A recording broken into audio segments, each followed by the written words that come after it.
जय श्री कृष्णा। हर हर महादेव।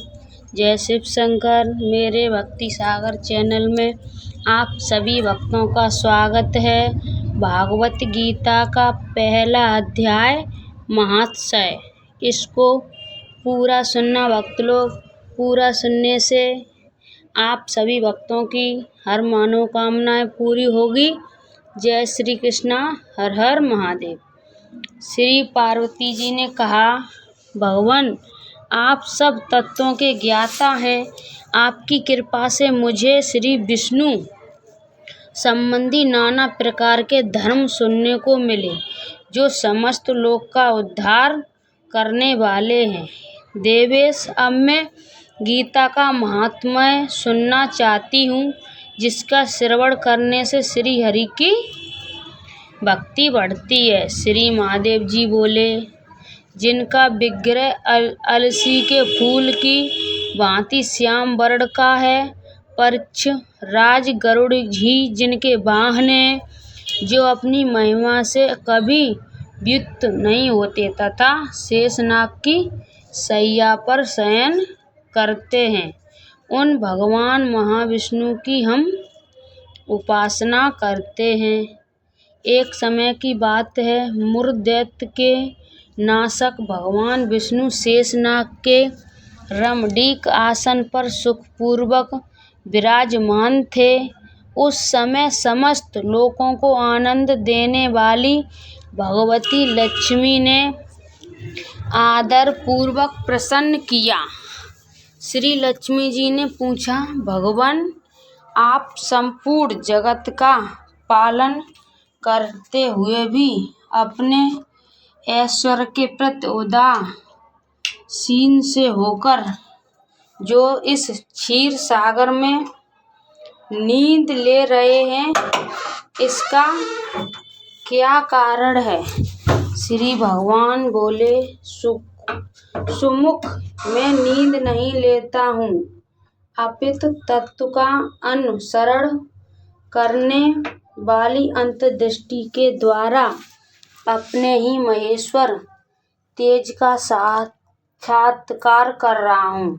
ये वही तेज है जिसका योग पुरुष कुशाग्र बुद्धि के द्वारा अपने अंतःकरण में दर्शन करते हैं तथा जिसे मीमांसक विद्वान वेदों द्वारा सार तत्व निश्चित करते हैं। वह महेश्वर तेज एक अजर प्रकाश रूप, महतरूप, रोग शोक के रहित अखंड आनंद का पुंज, निष्पस्त तथा दैत्य रहित है। इस जगत का जीवन उसी के अधीन है, मैं उसी का अनुभव करता हूँ। देवेश्वर, यही कारण है कि मैं तुम्हें नींद लेता सा प्रतीत हो रहा हूँ। श्री लक्ष्मी जी ने कहा, ऋषिकेश आप ही योगी पुरुषों के श्वेत हैं। आपके अतिरिक्त भी कोई ध्यान करने योग्य तत्व है, ये जानकर मुझे बड़ा कौतूहल हो रहा है। इस चराचर जगत की सृष्टि और संहार करने वाले स्वयं आप ही हैं। आप समर्थक हैं। इस प्रकार की स्थिति में होकर भी यदि आप उस परम तत्व से भिन्न हैं, तो मुझे उसका बोध कराइए। हे श्री भगवान बोले, प्रिय, आत्मा का स्वरूप दैत्य और अदैत्य से पृथक, भाव और अभाव से मुक्त तथा आदि और अंत से रहित है। शुद्ध ज्ञान के प्रकाश से उपलब्ध होने वाला तथा परमानंद स्वरूप होने के कारण एकमात्र सुंदर है। वही मेरा ईश्वरी रूप है। आत्मा का एकत्र ही सबसे द्वारा जानने योग्य है। गीता शास्त्र में इसी का प्रतिपादन हुआ है। अमित तेजस्वी भगवान विष्णु के वचन सुनकर लक्ष्मी देवी ने शंका उपस्थित हुई।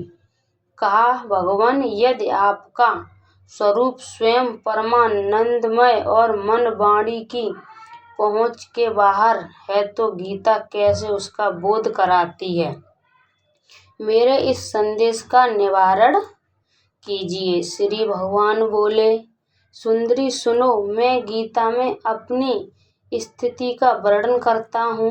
क्रमश 5 अध्यायों को तुम 5 मुख जानो तथा 10 अध्यायों को 10 भुजाएं समझो तथा 1 अध्याय को उदर और 2 अध्यायों को दोनों चरण कमल जानो। इस प्रकार ये 18 अध्याय की बाणमयी ईश्वरी मूर्ति ही समझनी चाहिए। ये ज्ञान मात्र से ही महान पातकों का नाश करने वाली है। जो उत्तम बुद्धि वाला पुरुष गीता के 1 या आधे अध्याय का अथवा 1 आधे या 14 श्लोक का भी प्रतिदिन अभ्यास करता है, वह सुशर्मा के समान मुक्त हो जाता है। श्री लक्ष्मी जी ने पूछा, देव सुशर्मा कौन था, किस जाति का था और किस कारण से उसकी मुक्ति हुई? श्री भगवान बोले, प्रिय, सुशर्मा बड़ी खोटी बुद्धि का मनुष्य था। पापियों का तो वह शिरोमणि ही था। उसका जन्म वैदिक ज्ञान से शून्य और क्रूरतापूर्वक कर्म करने वाले ब्राह्मणों के कुल में हुआ था। वह न तो ध्यान करता था, न जप न होम करता था, न अतिरिक्त का सत्कार। वह अलपपट होने के कारण सदा विषयों के सेवन में ही लगा रहता था।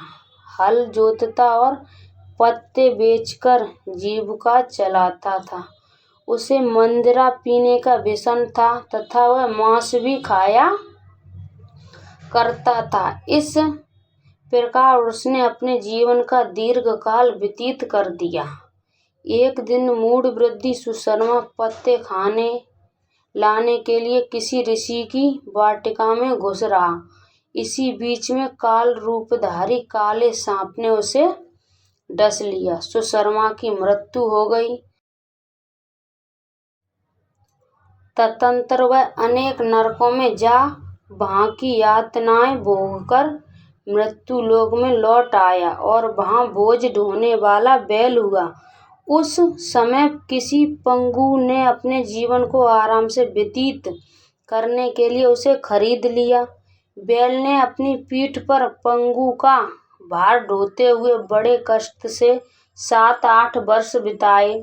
एक दिन पंगु ने किसी ऊंचे स्थान पर बहुत देर तक बड़ी तेजी के साथ उस बैल को घुमाया। इससे वह थककर बड़े वेग से पृथ्वी पर गिरा और मूर्छित हो गया। उस समय वहां कुतूहलवश आकृत हो बहुत से लोग एकत्रित हो गए।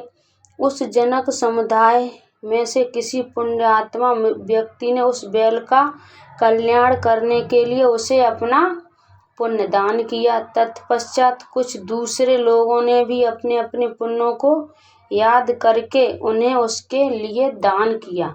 उस भीड़ में एक वेश्या भी खड़ी थी।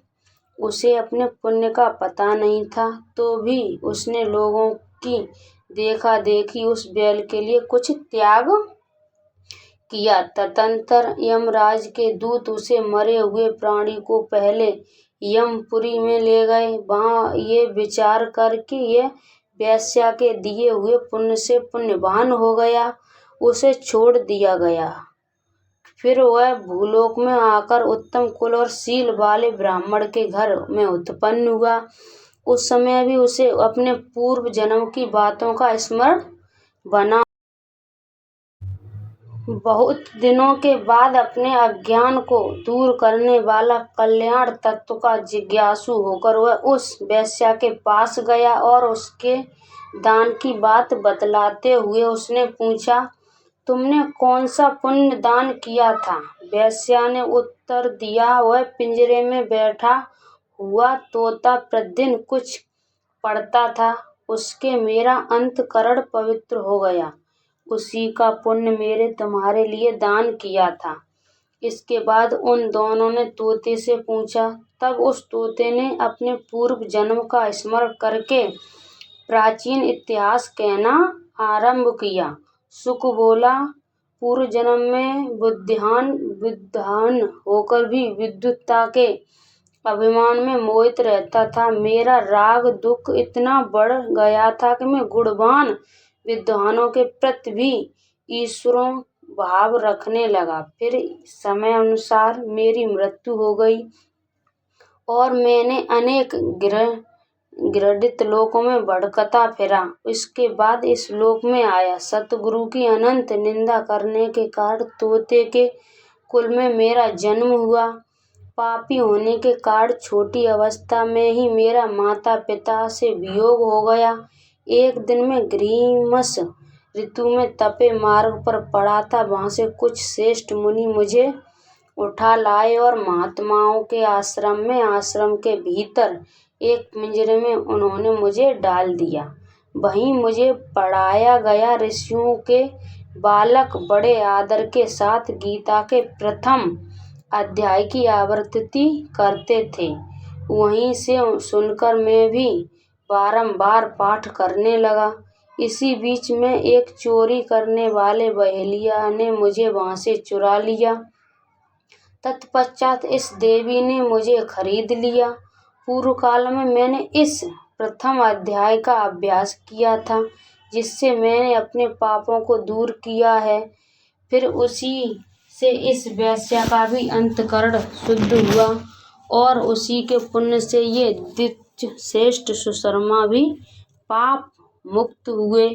इस प्रकार परस्पर वार्तालाप और गीता के प्रथम अध्याय के महात्म्य की प्रशंसा करने वे तीनों निरंतर अपने अपने घर पर गीता का आरंभ करने लगे। फिर ज्ञान प्राप्त करके वे मुक्त हो गए। इसलिए जो गीता के प्रथम अध्याय को पढ़ता है, सुनता है तथा अभ्यास करता है, उसे इस भवसागर को पार करने में कठिनाई नहीं होती है। बोलिए कृष्ण कन्हैया की जय, भोलेनाथ की जय, हर हर महादेव, जय शिव शंकर। आप सभी भक्तों से मैंने इस गीता के प्रथम अध्याय महोत्सव में कुछ गलत बोला हो उसे माफ करना। जय श्री कृष्ण। कृष्ण कन्हैया का एक प्यारा सा भजन।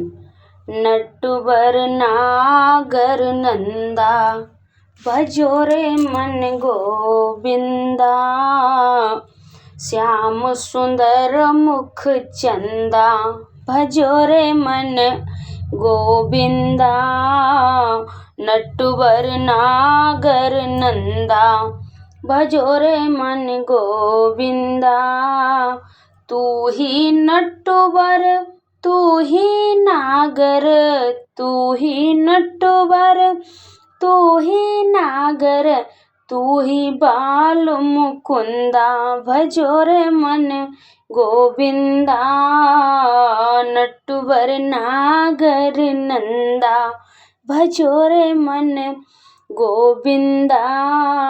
सब देवन में कृष्ण बड़े हैं, सब देवन में कृष्ण बड़े हैं, ज्यों तारन बीच चंदा, भजो रे मन गोविंदा। नटवर नागर नंदा, भजो रे मन गोविंदा। सब सखियन में राधा जी बड़ी हैं, सब सखियन में राधा जी बड़ी हैं, ज्यों नदियन बीच गंगा, भजो रे मन गोविंदा। नटवर नागर नंदा, भजो रे मन गोविंदा। ध्रुव तारे प्रहलाद उबारे, ध्रुव तारे प्रहलाद उबारे, नरसिंह रूप धरा, भजो रे मन गोविंदा। नटवर नागर नंदा, भजो रे मन गोविंदा। काली दे में नाग सोनाथो, काली दे में नाग जो नाथो फट फट फिरत करंदा, भजो रे मन गोविंदा। नटवर नागर नंदा, भजो रे मन गोविंदा।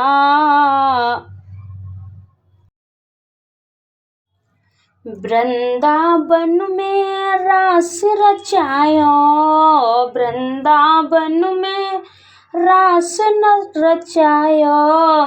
नाचत बाल मुकुंदा, भजो रे मन गोविंदा। नटवर नागर नंदा, भजो रे मन गोविंदा। मीरा के प्रभु गिरधर नागर, मीरा के प्रभु गिरधर नागर। काटो जम के फंदा, भजो रे मन गोविंदा।